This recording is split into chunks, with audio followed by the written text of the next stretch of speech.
Hey class, it's Mr. Kinman and my right-hand man, Sully. Say hi, Sully. Hi, guys. We were just on a hike here in the Cropel Nature Preserve, and I found what appears to either be a spring, which would be coming up from an unconfined aquifer, or it's percolation of groundwater into a creek from higher elevation. It's hard to tell because I don't really know the topography, but it's one or the other, and I just thought I'd show it to you guys. So here it is. So you see two examples here. You see the water coming out of the ground right there, and then you see the water coming out of the ground in that little hole over there.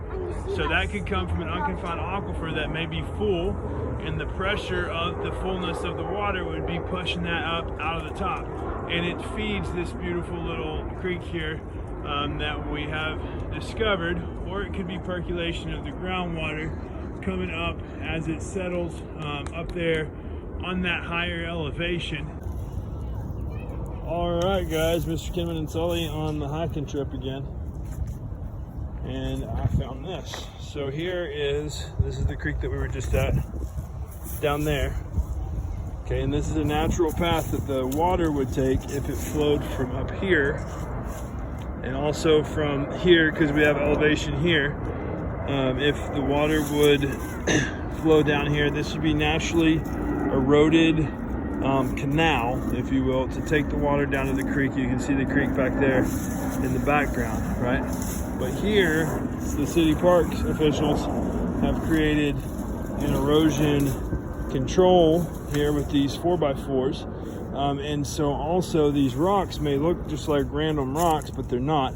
They are put here also to help slow down the flow of the water so that it doesn't totally wash everything out.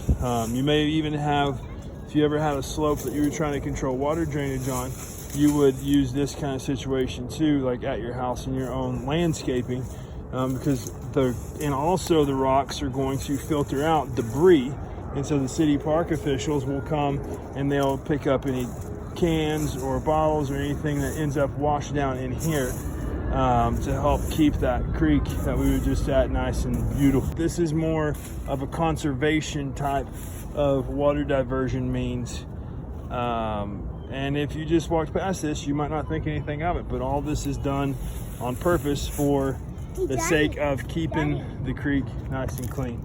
Okay, it's us again here on a nature walk. Here, Sully, my son, he actually found this cool stick that has this crazy fungus growing on it. Now, fungus's role in the environment is to be a decomposer.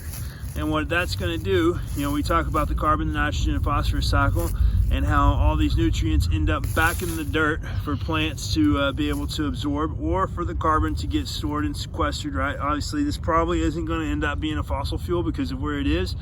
But it's not going to be a fossil fuel. But what's going to happen is this fungus, right, has started the process of decomposing this stick, and left alone for a long time, this stick will be reduced back to nitrogen, phosphorus, and carbon, right? And then that would get absorbed back into the ground.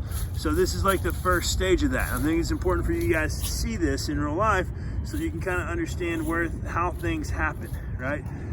So just a cool little example of how nature's doing its job here. We're recycling all the materials here on the floor of these woods, right? All these leaves will eventually be decomposed and used up by all these plants.